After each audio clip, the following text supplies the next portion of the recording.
Hi, and welcome to another episode of NCBA's Coffee Break, where we dive into the intersection of law, technology, and innovation.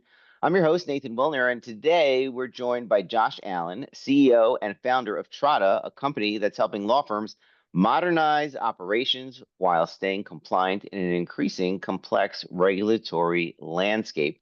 Josh, great to have you with us.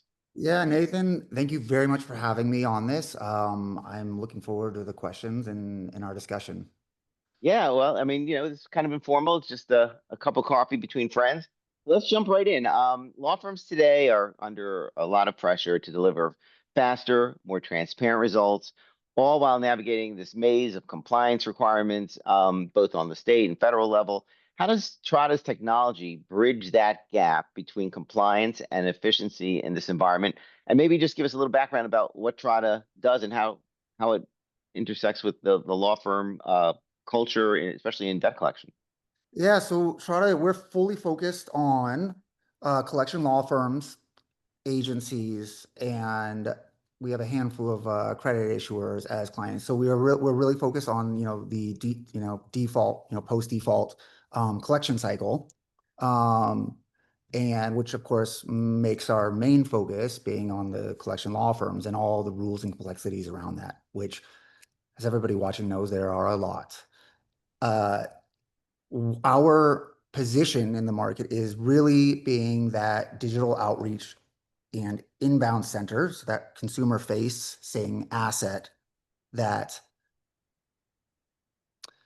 represents your brand and the brand, of course, of your clients when a consumer goes online and pays. I don't like calling it a payment portal because it does so much more, but generally speaking, it is your most modern payment portal that, of course, we built and continuing to build. You know, that's a really powerful approach. You know, I guess the when you look across your client base and the legal space, what would you say the common theme is, the common challenge? Because what you're describing is a process. You're trying to make it seamless. That the consumer who wants to make payment shouldn't run into any sort of roadblocks to resolving that debt. Is that? That's kind of what you're describing, right? Yeah, absolutely. It's like that hits the nail on the head. And in this space, it's very hard. I like to compare it to just a single business with a single type of customer. And if you were going to pay your hospital, right, it's all a hospital client. Or if you're going to go pay your bank, you are that bank's client, but so is everybody else using that portal. In this industry, that law firm represents 50, 100 various clients, and each of those clients has different rules. And of course, then there's your state laws and things of that nature. And you are somehow supposed to fit all of that complexity into a very, very nice, transparent, pleasant way that it addresses every consumer that wants to pay, and that doesn't always happen.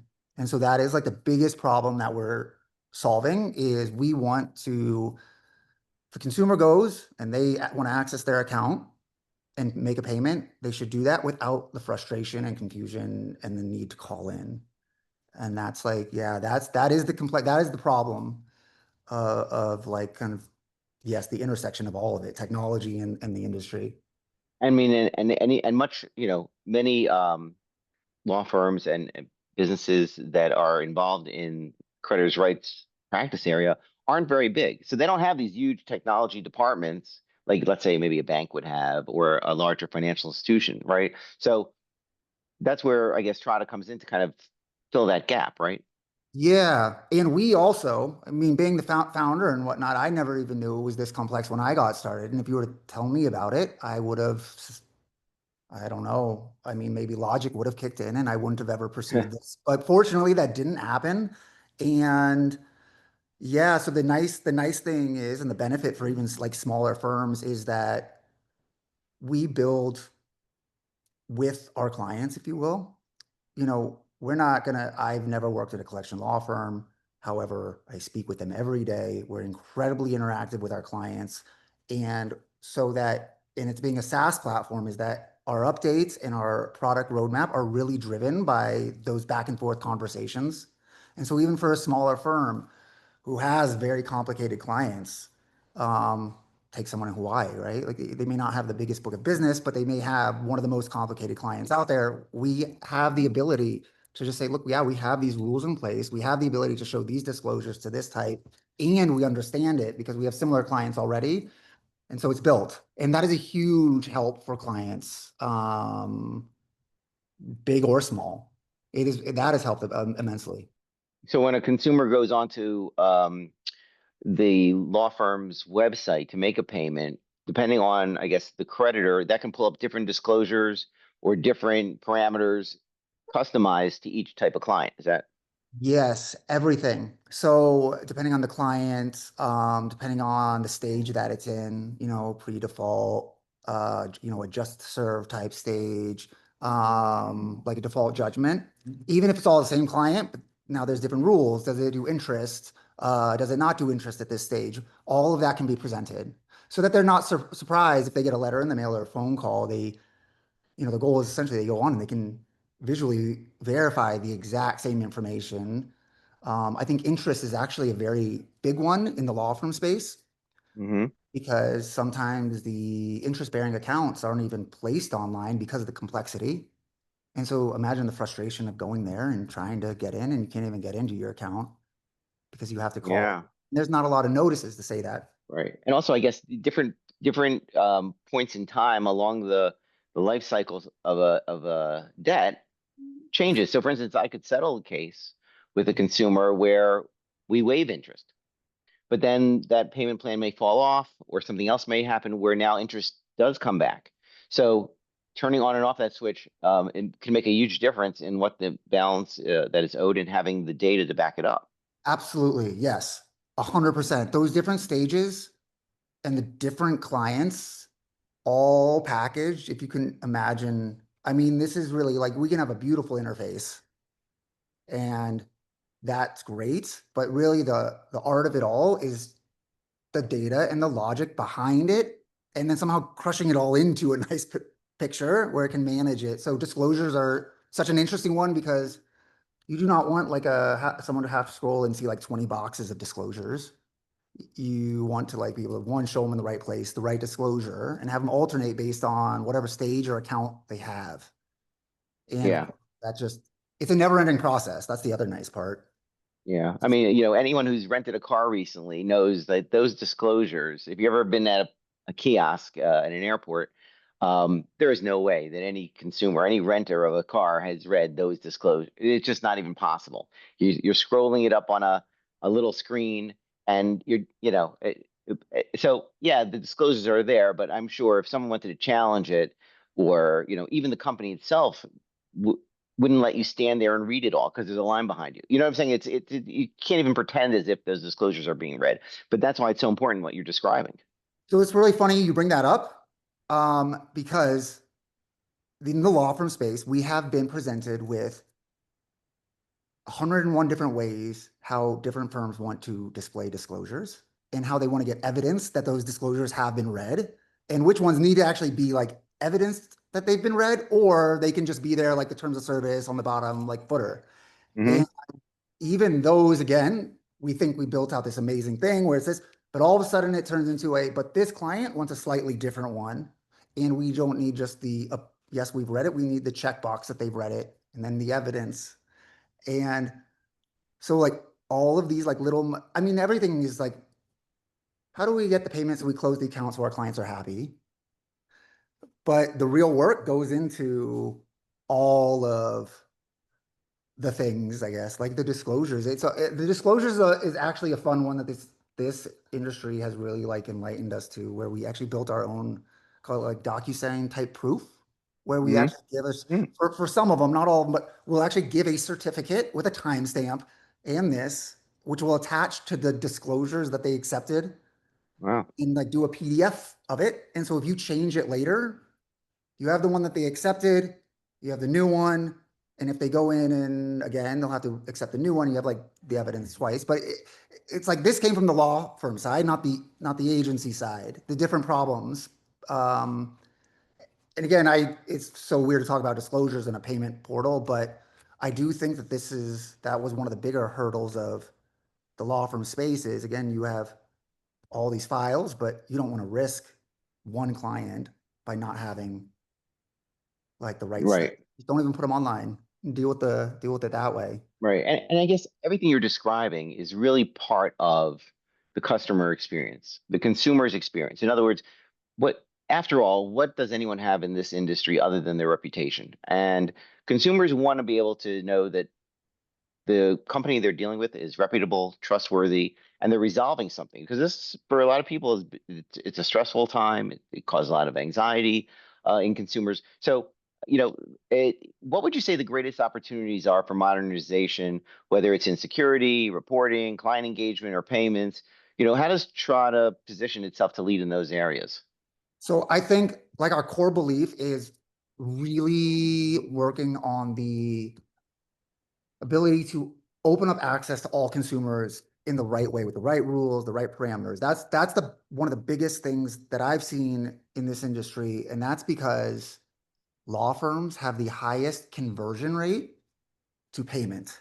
And so like way more than agencies, much more than debt buyers, like the highest it's a big ratio like of consumers going to the portals will pay at a much higher rate than anywhere else. And so that's one area, if your portal or you can't get those people even in, you are losing those payments. I also think, and then this is more generally across everything, is the siloed data is a big thing. And this is something that will take another decade maybe to figure out just in itself. But the most simple part I would think is bridging like different technologies together, because like we're really good at some things, we're not great at others, and so there's other software companies that are, but data doesn't talk to each other much. And even if you don't want to use that data to talk to two different vendors, like maybe the risk isn't there, you don't want to, like there is no vendor for that, but being able to use the data operationally. No, I won't say no, but a lot of companies are not set up to use it. And like one of the things is like our analytics shows consumers, like not you, everybody who verifies doesn't pay. That's pretty obvious. Like 100% of that would be great. Right. If we ever got there, they like that would be the point where I retire. If we can get any company to do 100% of visitors to do that. But there is a large gap of people who go in, leave, come back, and they'll do it 20 times in a month, like or more. They're really, and so it is, how do you then take that data and operationalize it internally? They do need a phone call. You do need this. And that to me is the biggest opportunity. It's also like the biggest, it's like my biggest driving point to try to reach that. I don't know if my camera's picking up my dog in the back, but if it is, No, I hear. No, I hear perfect. it's working Okay. fine. So I think to me that's the biggest, that's my driving inspiration is to like bridge that gap. It's to like try to get the operation and uh the technological strategy merge. Right. That's where I'm coming in to it. But I guess the big thing is like the data. Going back to the data of like the is just using this new set of data to enhance your overall operational process. Right. So it's the process, the operation of getting the payments in, but also after the fact, being able to, I guess, slice and dice the data to see where the payments came, what were the amounts, over what time, which clients, and really looking to see what's working and what's not in your business. Yes, absolutely. And it's like there's a lot of baby steps that need to happen to get there, but that would be like the North Star in my opinion. Like again, there's that generic, let's compare it to e-commerce and this, and that's good for some extent because you have entire businesses run online and they handle everything online and they use all that digital data, and that's just how they were born.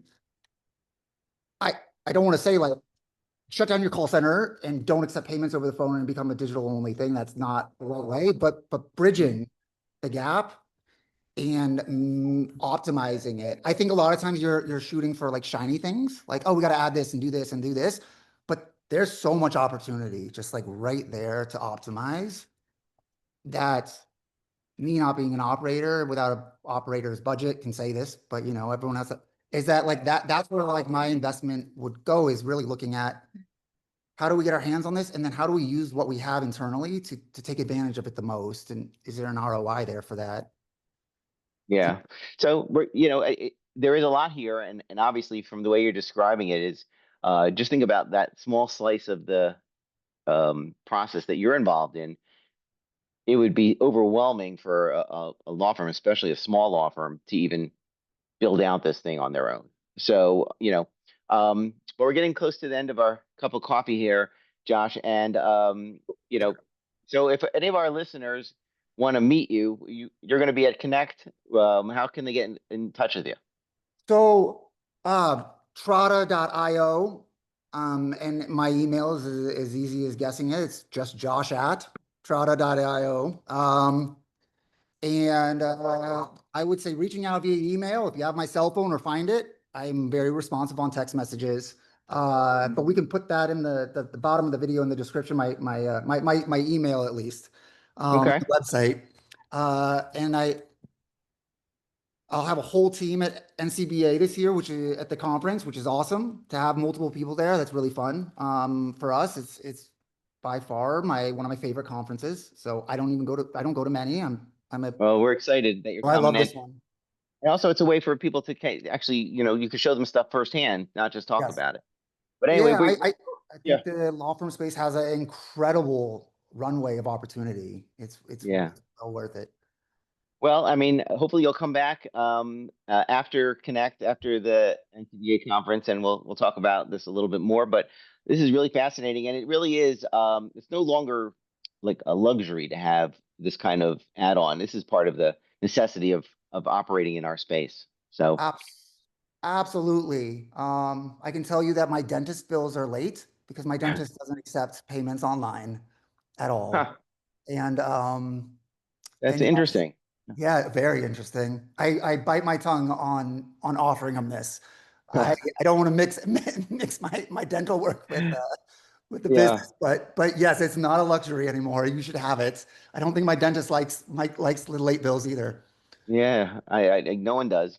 But so with that, thank you, Josh, and to our listeners, thank you for tuning in to another episode of NCBA's Coffee Break, where technology meets the legal world and the legal world meets the creditors' rights world. And we're excited to have people like Josh join us and talk about such important parts of our industry. So with that, thank you, everyone. Thank you, Josh, and until next time. Thank you, Uh, Nathan. have a great day, everyone.